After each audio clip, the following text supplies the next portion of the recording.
जिसको भगवान की कृपा से भोगों में सुख नहीं लगता, बड़ा वो कृपा पात्र है। जिसे इंद्रियों के भोगों से उदासीनता हो रही है, नहीं चाहिए। जनेन्द्रीय सुख, रसेंद्रीय सुख, शब्द स्पर्श रूप रस गंधादि, ये भगवत कृपा पात्र का लक्षण है।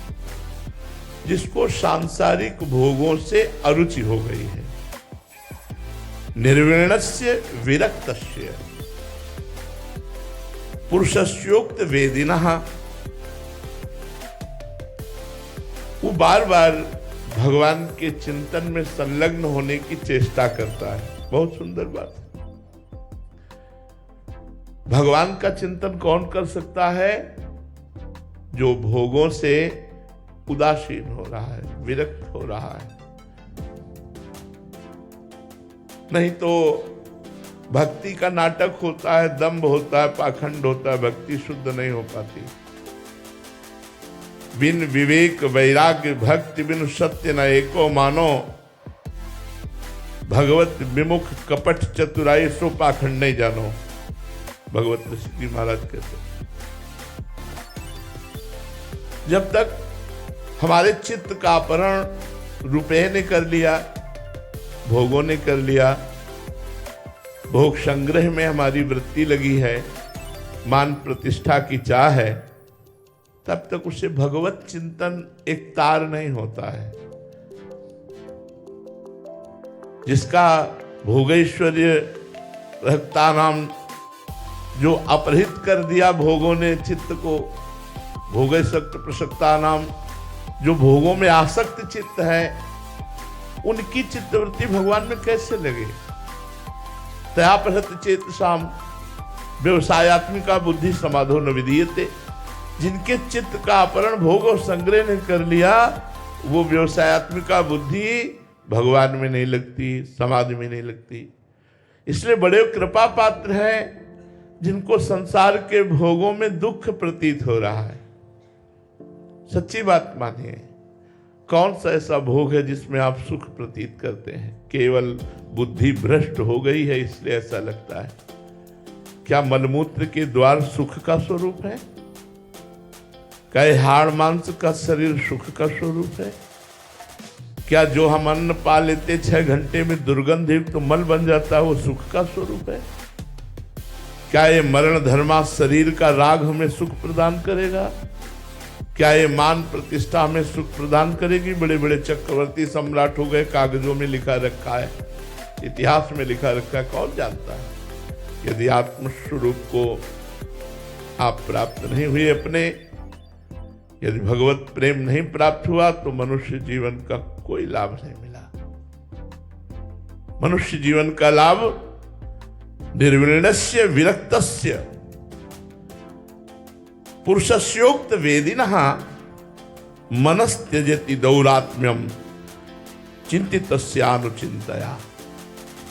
मन से भोगों का चिंतन त्याग दे और सदैव अपने आत्मस्वरूप भगवान के चिंतन में निमग्न रहे। शरीर में जब तक आत्म बुद्धि है, शरीर में जब तक मैं बुद्धि है, तब तक परमार्थ में हम ठीक से नहीं चल पाते। क्योंकि मना कष्टानि इंद्रियाणि प्रकृतिस्थानि कर्षति, मन और 5 ज्ञानेंद्रियां भोगों में ही ले जाती है। भारी समस्या भोग है, भारी समस्या भोग है। हम कर्ता और भोक्ता भाव से ही दुर्गति को प्राप्त होते चले गए। भगवान ने हमें मनुष्य जीवन दिया, सत्संग दिया, ऐसा अवसर दिया। अब हम सावधान हो जाएं। शरीर में आत्मबुद्धि का त्याग करके भोगों में सुख नहीं है, ऐसा दृढ़ निश्चय करके अपनी एक एक वृत्ति के द्वारा श्री भगवान का चिंतन करें। गुरुदेव की शरण में जाकर उनके द्वारा बताए हुए नाम मंत्र का, उपासना का, स्वरूप का चिंतन करें। यदि कुर्यात् प्रमादेन योगी कर्म विगर्हितम योगे नैव दहे दंहो नान्यत तत्र कदाचन। मार्ग में चलते हुए समस्त भोगों का त्याग करके गुरु की शरण में होकर नाम जप कर रहे हैं, मंत्र जप कर रहे हैं, उपासना कर रहे हैं, लेकिन हमारा गलत संग हो गया। यदि कुर्यात प्रमादेन, प्रमादेन माने जो नहीं करना चाहिए वो कर बैठे और जो करना चाहिए उसे त्याग दिया। प्रमादवश यदि हमसे गंदा कर्म बन गया, बन जाएगा, कुसंग हो जाएगा तो बन जाएगा। यदि कुर्यात प्रमादेन योगी कर्म विगर्हितम, यदि उपासक से, योगी से, वैसे तो ऐसे कर्म नहीं बनते पर कुसंग से बन जाते हैं। यदि कुसंग वशात प्रमादवश ऐसा पाप बन जाए, अपराध बन जाए, गलती बन जाए, योगी नहीं दहे दंग हो, उसे कोई और पाप प्रायश्चित करने का उपाय नहीं करना चाहिए। नान्य तत्र कदाचन, यह नहीं कि हम चलो तीर्थयाटन करते हैं या जिस साधन में लगा उसी साधन में लगा रहे, जिस साधन में लगा है उसी साधन में लगा रहे। वो साधन उसके सारे पाप और पाप वासना, पाप प्रवृत्ति दोनों को भस्म कर देगा। तीर्थयाटन, चंद्रायण व्रत आदि तो पाप को नष्ट करते, लेकिन पाप की प्रवृत्ति को नहीं। लेकिन भगवान नाम जप, मंत्र जप, गुरु प्रदत्त आराधना ये पाप को भी भस्म कर देगी और पाप प्रवृत्ति को भी भस्म कर देगी। इसलिए जात श्रद्धो मत कथासु निर्विण्णः सर्व कर्मसु वेद दुखात्मकान कामान परित्यागेप्यनीश्वरः ततो भजेत माम प्रीतः श्रद्धालु दृढ़ निश्चयः जुष्माणाश्च तान कामान दुखोदकाश्च गर्हयन्। कह रहे कि जब साधक के अंदर विरक्ति बढ़ती है तो उसे सांसारिक कर्म रुचिकर नहीं लगते, उसको मन एकांत की तरफ भागता है। मैं एकांत में निरंतर भगवान का चिंतन करूं, भगवान की परम प्रिय कथाओं को श्रवण करूं, शास्त्रीय सिद्धांतों को श्रवण करूं, अपने मन और इंद्रियों पर विजय प्राप्त करूं, ऐसी उसकी लालसा होती है। पर भोग वासनाओं की परत जमा है यहां। अभ्यास बड़ा समझने का प्रसंग है। हम यद्यपि नहीं करना चाहते, हम परमार्थ पे ठीक से चलना चाहते हैं, पर हमारी भोग व दुर्वासना मम सदा परिकर्षयन्ति, पूर्व जन्म के गंदे अभ्यास, पूर्व का गंदा अभ्यास हमारे मन में बैठा हुआ है। तो कह रहे हैं अगर भोगों में गिर गए हो तो डरो मत, भोग लो, लेकिन अंदर से अपनी निंदा करो, अपनी घृणा करो। धिक्कार है मुझको, भगवान के मार्ग का पथिक होकर कहां गिर गया, कहां गिर गया। अपनी निंदा करो, अपने को धिक्कार करो। उसे चाहिए कि उन भोगों को भोग ले, परंतु दुखद समझकर, अपराध समझकर, गलती समझकर अपने को बार बार जलाए, प्रायश्चित करे, तो अपना दुर्भाग्य मनावे।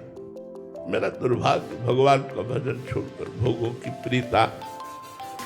साथ ही इससे छुटकारा पाने के लिए मेरा आश्रय ले और दृढ़ निश्चय करे कि अब दोबारा गलती नहीं होगी।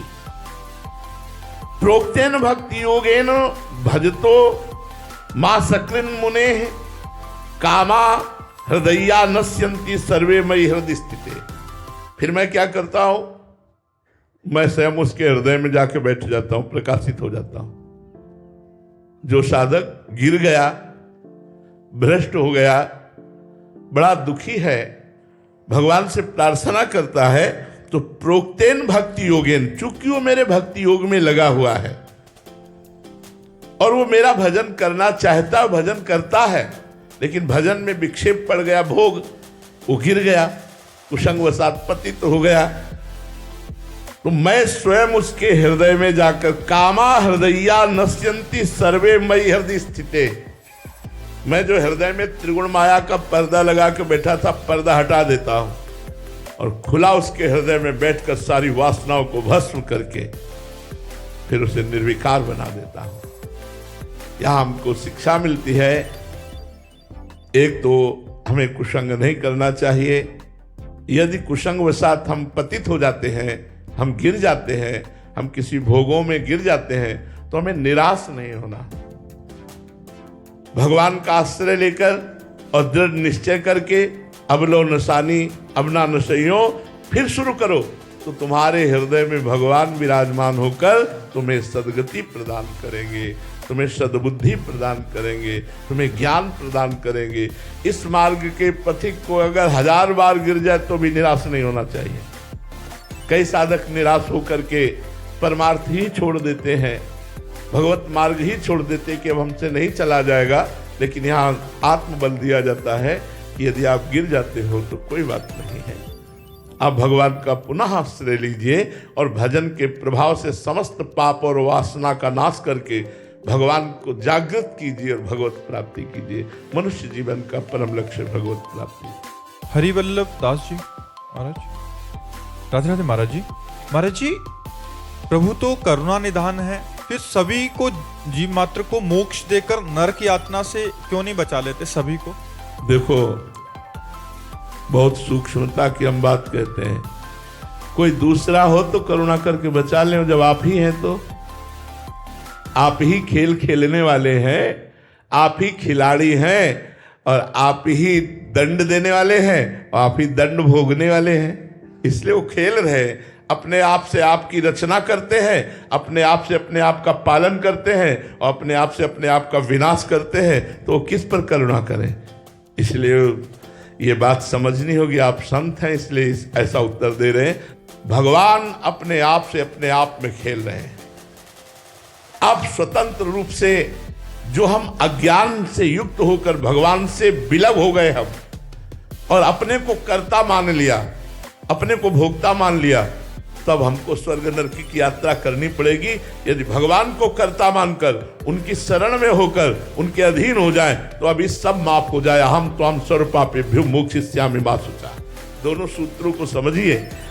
वैसे तो सर्वांतर्यामी भगवान ही सब रूपों में विराजमान है, वही नरक स्वर्ग का सब रचना करके अपने आप से अपने आप का खेल खेल रहे हैं। दूसरे शब्दों में, हम प्रभु से विलग होकर विमुख होकर के जो कर्म कर रहे हैं उनको हमें भोगना पड़ेगा। इसलिए हम भगवान के सन्मुख होए जीव मोहि जबहि जन्म कोटि यज्ञ नासो तबहि। भगवान की सन्मुखता स्वीकार करके भजन करते हुए अपने जीवन को भगवत स्वरूप बना ले तो हम मुक्त हो गए। ये नरक स्वर्ग सब स्वाप्निक है, सत्य नहीं है। सत्य तो सच्चिदानंद भगवान है। आ ब्रह्म स्तंभ पर्यंतम सर्वम मायामयम जगत, जिनके से लेके ब्रह्मलोक तक सब मायामय जगत है, सब स्वाप्निक है। सत्य है तो भगवान है, सत्य है तो आत्मस्वरूप है। उस सत्य में न कहीं नरक है, न स्वर्ग है, न जन्म है, न मृत्यु है, न दुख है, न सुख है, न मान है, न अपमान है। आप समझ पा रहे हैं?